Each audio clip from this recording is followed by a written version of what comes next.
pharmacokinetics. We will try to learn what is steady state, even though it's not a very, very important issue, but it's a phenomenon that we need to understand.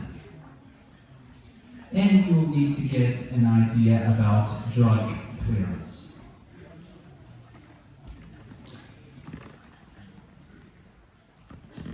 So,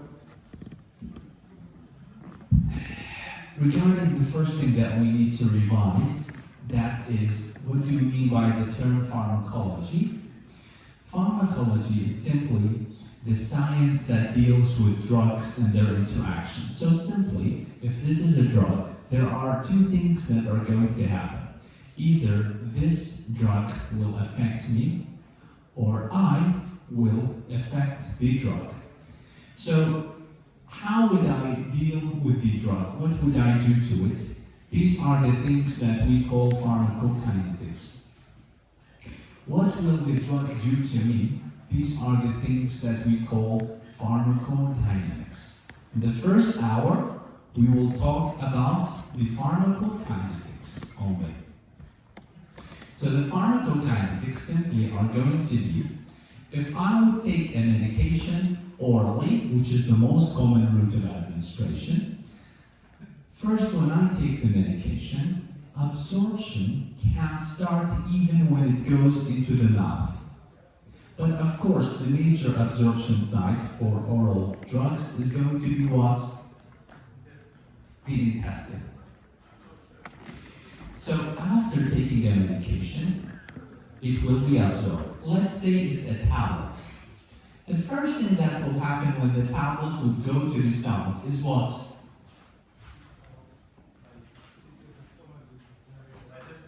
So we have something in the stomach. The first thing that will happen to that thing is what? Before being dissolved, what will happen to it? Think about it. In this session, in all my sessions, you need to think about things and give me answers. I don't just talk, you need to come up with the answers. So when something goes in your stomach, the first thing that will happen to it before being dissolved is what? Okay, secretion of acids. What about the drug? What will happen to the drug itself? Before being the breakdown, we call this disintegration. So the first thing that will happen is disintegration, which is breaking down of the, for example, tablets. When it breaks into smaller pieces, what would increase? The surface area would increase, then it can undergo the solution and it will be dissolved. After being dissolved, what will happen to it when it reaches the intestine? It will be absorbed. So we say absorption, but in reality there are a lot of steps that happen before the absorption.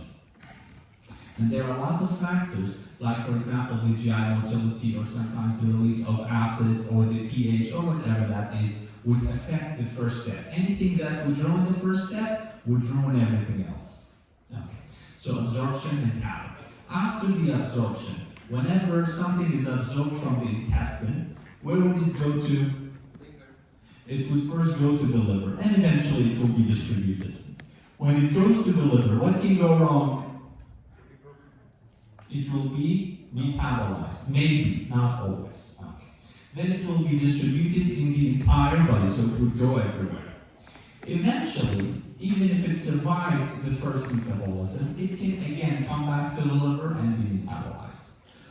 Or maybe it's not metabolized. Maybe we can get rid of it through the kidney. What do we call that?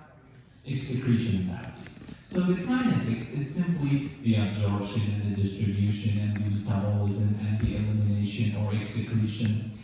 So all of these steps. We will try to take a quick look on each and every one of these steps. We will have to understand as much definitions as possible in order to be able to understand all of these steps. The first thing that we need to understand is bioavailability. What do you mean by that term?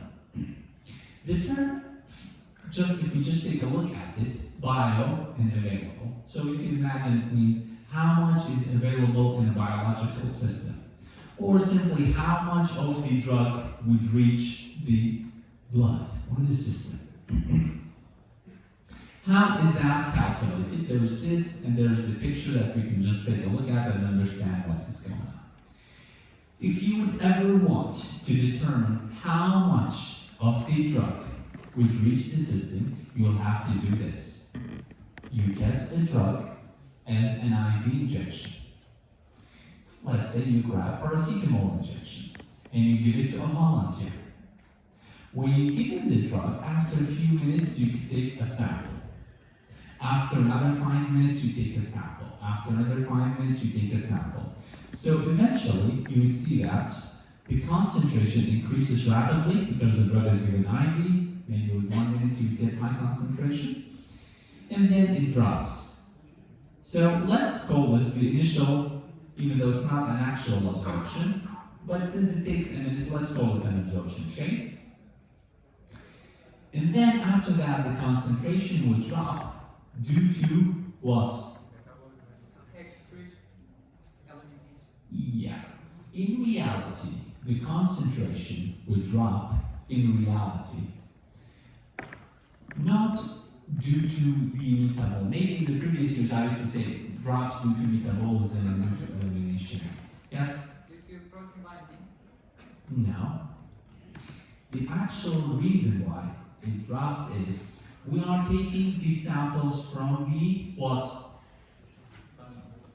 From the blood. Okay. But the drug, after being given to a patient, it will be distributed in different tissues in the body. So when the concentration drops initially, it happened due to the distribution of the drug. After that, it happens due to metabolism and elimination. But the initial disappearance happens due to the distribution of the drug.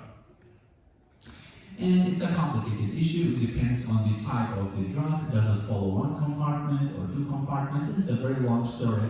But the thing is, we need to make sure that the concentration, true, it drops due to metabolism and secretion and that, but the distribution initially plays a major role. After that, the others will also play a role. So, by going back to the subject, we take samples and we come up with this plot. If we measure the area under the plot with a computer, we call this area under the curve. So we do this for the IV, and we wait for the drug to be completely cleared from the body of that patient. After the drug has been cleared from the body of the patient, now we give the patient the drug, but this time orally.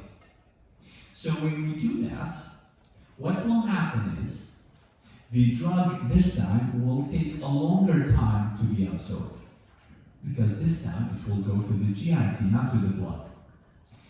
So again, every few minutes we take a sample and we plot them, time, concentration, plot, and we come up with this. We calculate the area under the curve for this. We know the area under the curve for that. We simply use this equation and we determine the bioavailability. So with a simple example, if the oral area under the curve was 90, the IV area under the curve was 100, we simply divide 90 by 100 and multiply by 100%, and the result is going to be 90%. So the conclusion from this is, drugs that are given IV, they have a bioavailability of how much? 100, because they are going directly into the blood. While any other routes, it can vary, but it's very, sometimes we say impossible to reach 100. If an oral drug has a bioavailability of 90%, then we should be very, happy. It's a very good bioavailability. So far, do you want to ask anything? Yes? How do we determine those numbers by the area under the curve? How we do what with the numbers? Like, how do we know this is 100 and this is 90? Yes. This is the area. Simply, a computer would do this. A computer, for example, if you use Microsoft Excel and you put the data in it, you go to the data analysis part and you say, calculate the area under the curve. So for example, it says 4,931, 2,000 something, blah, blah. This is how it's done. Before, like 30, 40, 50 years ago, They used to do something called integration. So in mathematics, you study something called integration, right? So you calculate integration between the different intervals, like you draw lines like this, and you do calculations mathematics for 1 hour. You do all the areas, and then you know the area under the curve. But right now, a computer will do that immediately for us. Yes. Anything else? Okay. So this is a very important definition to know because we will be coming back to it, and it will help us understand everything else in the future. Another important term is first pass effect. It is called first simply because we said whenever we give something orally, it will go to the intestine and eventually it will go to the liver with the hepatic circulation. It's called first because this is the first time the drug encounters the liver, but it's not the last. As long as it circulates into the blood, it will come back to the liver again. So drugs, if they can survive the first encounter, they can have an effect. But if they cannot survive it, if they are destroyed by this first pass metabolism or effect, then they don't have efficacy if given orally.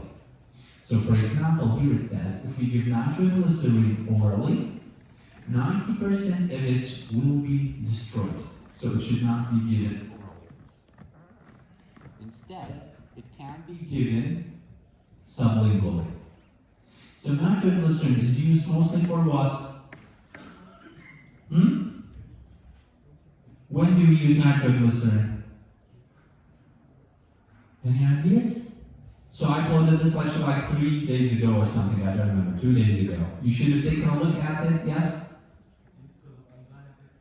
Okay, if someone has an anginal pain, they can use nitroglycerin. If they take it orally, it's destroyed.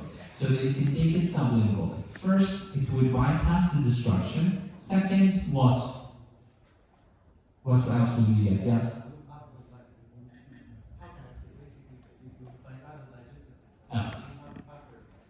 Okay, so you will have faster onset of action because you would go directly into the blood. So these are benefits that you would get. So to understand the first pass effect in a good way, let's just have a look. What is happening here is, if we take something orally, it will go to the liver, and eventually it will be destroyed, and lesser amount will reach the blood. While if you go directly into the blood, then you will bypass this, and you will go to the blood directly, the drug will do its job, and then eventually it will go back to the liver. But initially, it bypassed the liver, it achieved its goal, and this is how it works. Another principle that is very important and we need to learn about is something called protein binding. So drugs, due to chemical interactions, they have the ability to bind to different proteins in the blood. And of course, the most common example is going to be what? Albumin. So whenever we have two drugs that are binding to albumin, we can have a competition between these two drugs. So this can cause problems that we'll try to understand. So for example, the first drug, we call it object drug. The first drug that binds to albumin. After that, when we give another drug, the other drug can compete with the first one, and this would cause problems, because the first one right now is being displaced from its binding site. So this would lead to complications. So the most common thing to bind to is albumin. It happens due to things like electrostatic or hydrophobic bonds. A lot of drugs would do that, like penicillins or salicylates or whatever that is. So what would happen is simply this. If this is albumin, and this is drug A, we can see that most of drug A is bound to albumin, a small percent is in the tissues or in its target site. If we would give another drug, for example, drug B, drug B has higher affinity to albumin. This would lead to displacement from binding site. So A will not be bound to albumin anymore, at least not in a high concentration. A lot of A is free, a lot of A is in the tissues. This would lead to what? Higher amount of drug A in tissues and higher effect. And higher effect would lead to what? Higher response. Okay, or higher toxicity. Higher free drug means higher toxicity because the patient was stabilized with a certain concentration. When all of a sudden the concentration is higher than we planned, then there will be toxicity. And by the way, it doesn't always cause toxicity. It depends on another parameter that we call therapeutic index that we would cover later on. So this is the major principle for protein binding. Do you want to ask anything about it?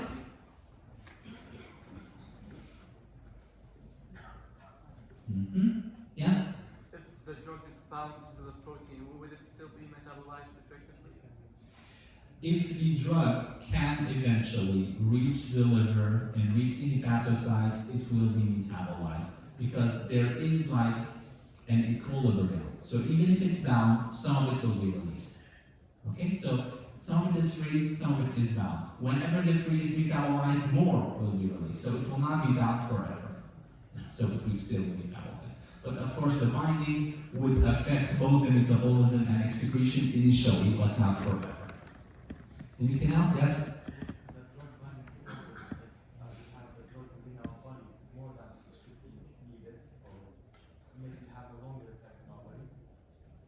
It can have a longer effect. It would work like a storage. It works like sustained release medication. So it would stay there for a longer time, then a small amount is released, then a small amount is released. It can have an effect, yes. Anything else? No. So to take a look at some examples to help us get a better idea, the most common and dangerous example is warfarin. So warfarin is bound to albumin. Then if we give any of these drugs, which we call precipitant drugs, they would release warfarin from its binding site, and this would cause toxicity. So again, object drugs, when we give a precipitant drugs, they are released. This would give high concentration, and this would cause toxicity. This is how it works. So drug A in this case is the object drug, and drug B is the precipitant drug. Now we need to understand something called water compartments. This would help us understand, can drugs reach everywhere? Why some drugs are metabolized or excreted faster than other drugs? So let's have a look. Our body is composed mostly out of water. A large percent is going to be water. So water can be present in one of three areas. It can be present either in the plasma, or it can be present between cells, or it can be present inside the cells. So drugs, they can be divided into these different compartments or rooms. It is also important to understand that in capillaries, we have small openings or fenestrations. If something is small, if this is a blood capillary, if a drug is small enough, it can escape through these and reach the tissues. If it's large, then it cannot escape, mostly. So by understanding these terms, we would be able to understand the next three slides. So, the first thing we need to know is, if we have a drug that is large in size, and that drug is hydrophilic. Right now, it's in the plasma compartment. Where else can it go? It can go where? Nowhere. It would always be trapped here. Because it is large, it cannot escape. And it's hydrophilic, it cannot go through membranes. So it would spend the rest of its miserable life in this area. It doesn't mean that this drug is not good. We only need to understand how it works, and then we know if it's good for us or not. For example, if something is in the blood, eventually it would reach major targets that we want to target anyway. Okay, this is the first example. The second example is if we have a drug that is hydrophilic, but it's smaller in size, where would we expect that drug to be? Plasma and interstitial fluids. Okay, so we'd expect it to be in both of them. It would be here, and some of it would reach the interstitial fluid. The third example is if we have something that is small and lipophilic, where would we expect it to be? It would be everywhere, because it can escape and eventually it can go inside cells. So, consequently, depending on these things, the volume through which the drug is distributed can change. Scientifically, we call that the volume of distribution. So depending on the volume of distribution, the concentration can change, the response can change, the metabolism and excretion can change, and maybe some drugs will have zero efficiency when it comes to targeting certain tissues. For example, you use an antibiotic, theoretically, outside the body, it works perfectly. But when you give it to an actual human being, it doesn't work, because it would spend its life in the plasma, it will not reach its target site. So depending on all of these factors, the volume of distribution in which a drug is distributed would vary significantly. So these slides 1, 2, and 3, I have explained all of them with the previous picture. Do you want to ask anything about them? Yes? But speak loudly, guys. Yes, go ahead. You raise your hand, yes?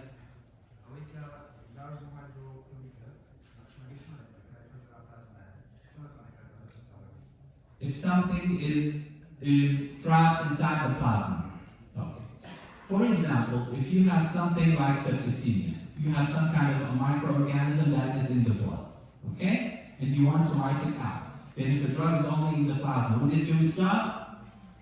Yes, because it's the infective agent is in the blood, and the drug is in the blood. Would the drug do its job? Yes. If the drug would go somewhere where, like, a heart or something where they get a lot of blood, would it be able to do its job? Yes. But for example, if I want the drug to reach the bones or reach the fat tissues, if it's hydrophilic, it will not be able to reach that area. So it will not be suitable for that function. Yes? Is it the second type of drugs that are hydrophilic and small? You said they're either in the plasma or in the interstitial fluid. Yes. But if the drug is small enough to pass through the capillary membrane, why not into the cells? In order to get into the cells, it does. In the capillaries, I showed you a picture. I said there is something called fenestrations, right? Fenestrations are openings in the size of the capillaries. Cells, they don't have fenestrations. In order for something to go inside a cell, it needs to go transmembrane, so it goes through the membrane directly. How would it do that? If something is lipophilic, it can do this trick. If it's not lipophilic, it cannot do this trick. Yes. Anything else from the guys on the right side? Yes? Increase the effect of other drugs by using the large hydrophilic drugs? Playing with the lipophilicity and hydrophilicity would do different changes, a lot of significant changes. Sometimes it can increase the effect, sometimes decreases the effect. The thing that we need to know is, before creating the drug, we should understand all of these principles. Before giving the drug, we should understand these principles. By understanding them, we can make sure we increase the effect and avoid having zero effect. Okay? The effect of other drugs, but this will bind to the proteins. No, we don't do that. We don't do a trick, for example, I have drug A, so let me give drug B, so I displace A. We don't do such tricks. No, it's very dangerous and useless because it would be toxic in that case. If you want to give more effect of a drug, then give a higher dose, as long as it's safe. But we don't play with such tricks. Yes. Anything else?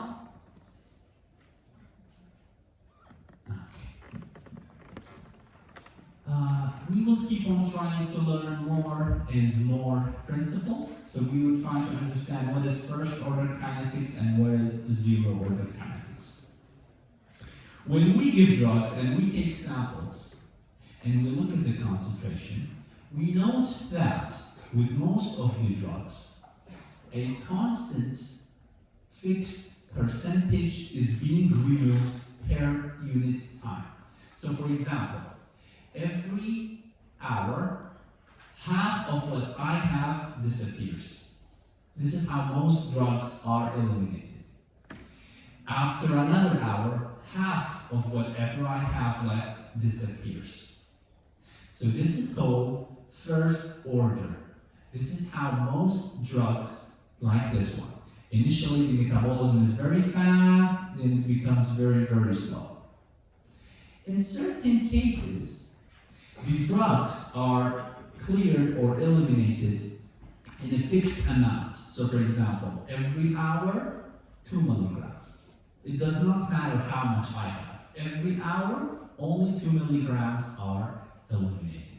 So this is called zero order. This is called first order.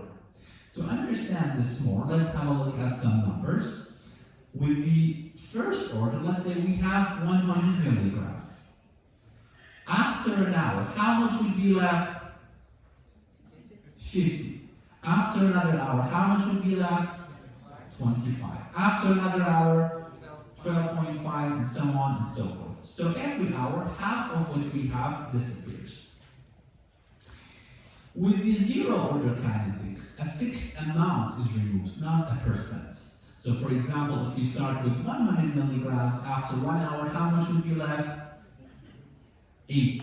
After another hour, 60, and so on and so forth. This is how it works. So to understand this more, if this is a drug of first order kinetics, I have this small amount, I have this small elimination. If I would add more, then I would have more elimination. If I would add even more, then I would have even more elimination. But when it drops down, it will be slow and small again. So the idea is, the more you give, the more you get. This is how first order kinetics work. With the zero order kinetics, it works like this. If you have a checkpoint, and the checkpoint allows only one car to pass at a given moment. Okay. So every minute, only one car passes.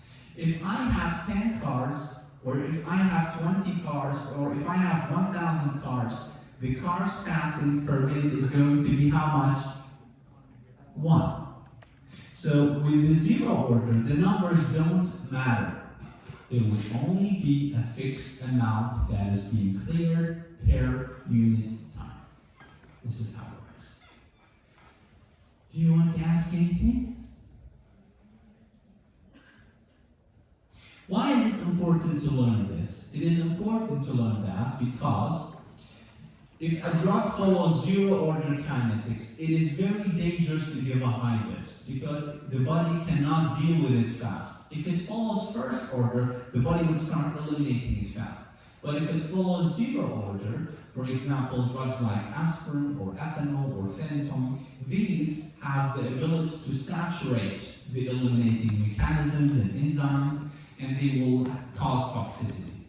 This is why it's important to know if a drug follows first order kinetics or zero order kinetics.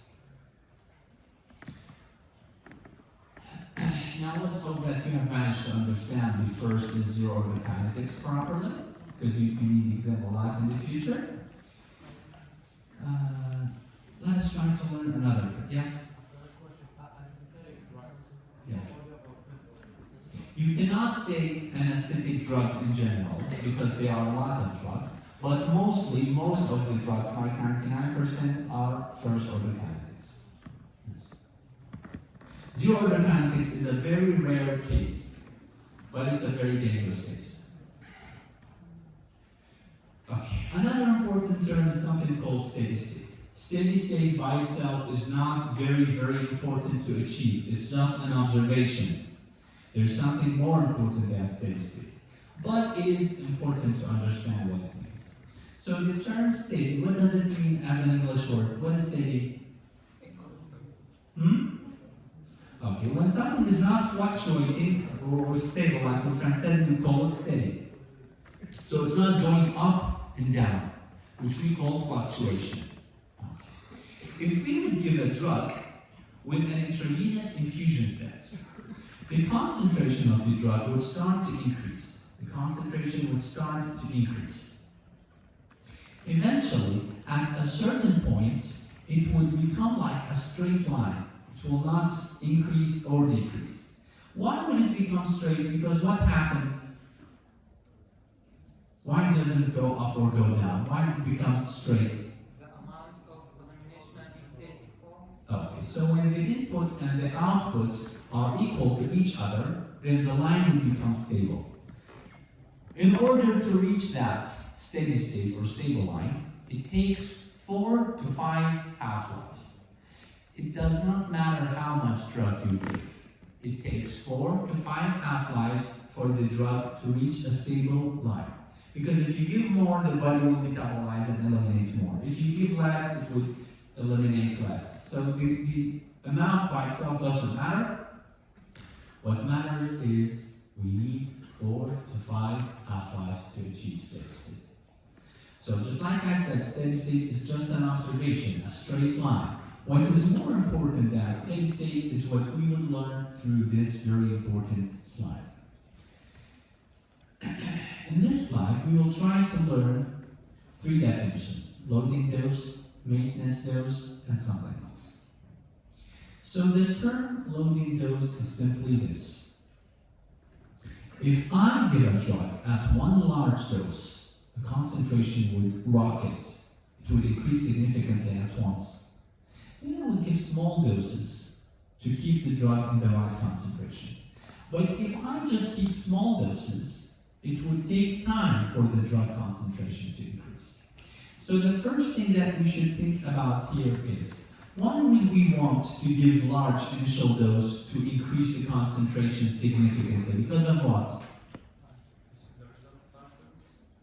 To see the results faster. When will we see the results? When what happens? Yes? No, yes? When the therapeutic dosage is reached? Okay. So when we have reached a certain concentration that is called therapeutic or effective concentration, or specifically the minimum effective concentration. So we gave one large initial dose so that we jump immediately into this area. So instead of giving small doses and waiting for 2-3 days to reach the effective area, we give one large dose and we jumped directly into the effective area. So we would call the first large dose, we would call it loading dose. And we would call every other small dose that we give after that, we call them what? Maintenance dose. So it would maintain the concentration within this area that we call the therapeutic window. Therapeutic window is simply the range between the minimum effective dose and the maximum or toxic dose. So unless the drug concentration is above this line, we will get no effect. When it's above the line, we start to see effects. So the 3 terms that we have learned from this slide are loading dose, which is this large one, maintenance dose, which is the small one, and this therapeutic window, which is the difference between the minimum and the maximum doses. Do you want to ask anything about loading dose and maintenance dose? Can you repeat this? Loading dose is when we give one large initial dose. We do this in order to reach the area that we call the therapeutic window. So instead of giving the drug multiple times, we give the drug only once with a small dose and we reach the therapeutic window. This is important to help critically ill patients get response rapidly, not waiting for days. Do you want to ask anything else? In the previous slide, I didn't get what you meant by the half-life, 4 or 5 half-life. Okay. What is the definition of half-life? The time required for the drug concentration to be dropped by 50%. So every drug, everything in existence has something called half-life. So for example, if you give paracetamol, let's say for example, if you give 100 milligrams of paracetamol, after one half-life, how much would be left from paracetamol? 50. After another half-life, how much would be left? 25. So this is half-life. Every drug has a constant parameter that we call half-life, and it changes depending on the drug. Yes. Anything else? Yes? Below therapeutic window, Yes. it will not cause toxicity, right? It will not cause anything. Unless, sometimes if you get, for example, allergic reaction. So this does not have anything to do with concentration. If you get a small amount, you get an allergic reaction to someone. But when we say toxicity, for example, warfarin will cause bleeding. If you give it at a very low dose, below the therapeutic window, then most likely it will not cause its toxicity, which is bleeding. Yes. Yes. Yes? I cannot hear you honestly. Oh, okay. We will talk about this in the next few slides. Yes. Anything else?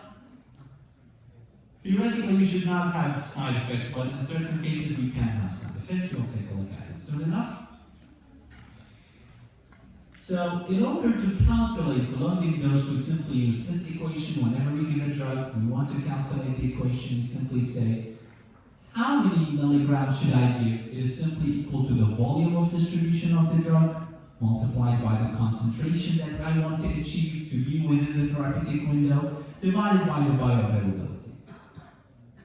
So for example, if something is given IV, then this is going to be 1, so simply volume of distribution multiplied by concentration, that's it. This is how we do the calculations. Another principle that we need to understand is something called fixed dose, fixed time regimens. So for example, if we would take amoxicillin, if we would take 500 milligrams of amoxicillin, usually the most common dosage regimen for amoxicillin, even though it varies, the most common one is how much? How many times per day? If it's 500, yes? 3 times.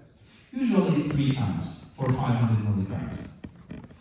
So the question in this case is, why would we take it every 8 hours? Why don't we just take 3 capsules once and save the day? Why do we have to keep on taking it every 8 hours? Because of what? After 8 hours, the concentration is increased. Okay, so I take one large concentration and it will not decrease, yes? Maybe it is elevated of the drug and above the therapeutic window. Okay, this would lead to what? Toxicity. Toxicity. So the idea is, the reason why we take drugs on different regimens instead of taking one large dose is to make sure we are always below this line that is the maximum allowed dose. So if we take one large dose, for example 2 capsules or 3 capsules, we will do the red case. While if we take small doses, we would fluctuate within the therapeutic window, which is the blue case. The black line illustrates using something called infusion. So if we give, for example, amoxicillin by infusion, it will not even fluctuate. It gives a straight line, which is very preferable. But mostly we don't prefer giving infusions because of what? Why don't we want to give infusions? Because of what? Yes? Okay, so let's say you need trained personnel and a trained person to give the medication, so it's not easy and it's not available for everyone. So we only give the infusion when we have a very critically ill patient, for example. Then we can go with an infusion to give the perfect dose and control it perfectly. But for most people, just give them something orally or just give them an injection and that's it. Okay. So here we try to understand what we mean by fixed dose, fixed regimen, and why we prefer giving doses of drugs separately. Now back to the question that your friend asked. He said, can we get side effects when we give a drug within the therapeutic window? It is possible for that to happen in drugs that have a narrow therapeutic index. So narrow therapeutic index is simply narrow therapeutic window. So when we increase the concentration, first nothing happens, the concentration increases. When we reach the minimum concentration, the effective concentration, we start to get effect. Guys, you need to try and keep your voice down because it's starting to annoy me. Okay? Yeah? Okay. So when we start to increase the concentration of the drug, we would first reach the minimum effective concentration, we would start to get effects. Some drugs have a narrow therapeutic window, meaning that the difference between these two is very small. Some drugs have a very wide therapeutic window. Consequently, if we give a drug with a narrow therapeutic window like this one here, this is warfarin, this is concentration, this is patient's percent. With warfarin, when we start giving the medication, we start to get effect or response, and it keeps on increasing and increasing with the concentration until all the patient would get response. But if we look at this, the peak where all patients are getting response is overlapping with the peak where patients are starting to get toxicity. So the idea here is, drugs like warfarin, they have a narrow therapeutic index. The drug that was effective for me, it can be toxic for you. So a small fluctuation in the dose can cause toxicity, and this is why we focused on protein binding. Because if we slightly displace some of the warfarin, since it has a narrow therapeutic index, we could get toxicity. This is why we need to be very careful with anything that interferes with warfarin, whether it's metabolism or excretion or displacement from binding site. While for drugs like penicillin, we can see the window is very wide. So there is a very huge difference between the maximum safe dose and the minimum toxic dose. There is a huge space. So mostly this drug will not cause toxicity easily unless we give a very, very large dose. Do you want to ask anything about the therapeutic window and therapeutic index? Anything? Okay, should we proceed? Okay. First we need to fix this issue, then we can proceed.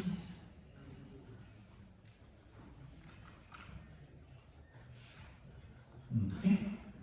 Let's see if we can actually proceed. Yes, we can.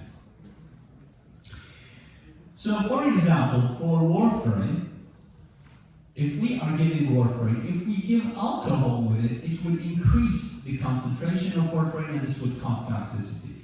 Why would alcohol increase the concentration of warfarin? Because it inhibits its metabolism. So it causes toxicity. Okay? This is one way. But we studied this in the metabolism in the first stage. Would this always be the case if we give alcohol? Would it always increase the concentration of warfarin because it inhibits its metabolism? Or are there exceptions?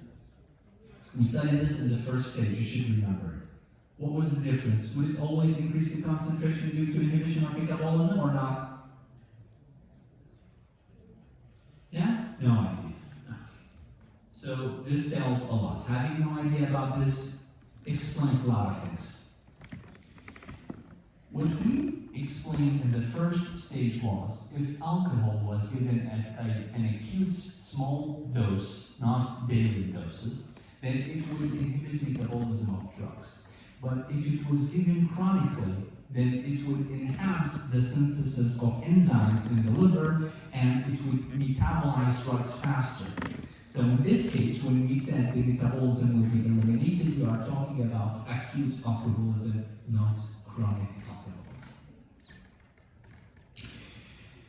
Other drugs can also interfere, for example, aspirin, because of this placement from binding site. Also, aspirin by itself, it could cause bleeding. So a drug that causes bleeding with another drug that causes bleeding, there is a higher chance of getting bleeding. Antibiotics would also increase the effect by killing the bacteria and the normal flora. What does this mean? How can killing the normal flora and vitamin K affect warfarin? Because of what? Any ideas? How can killing the normal flora and reducing the vitamin K level cause increase in the actions of warfarin?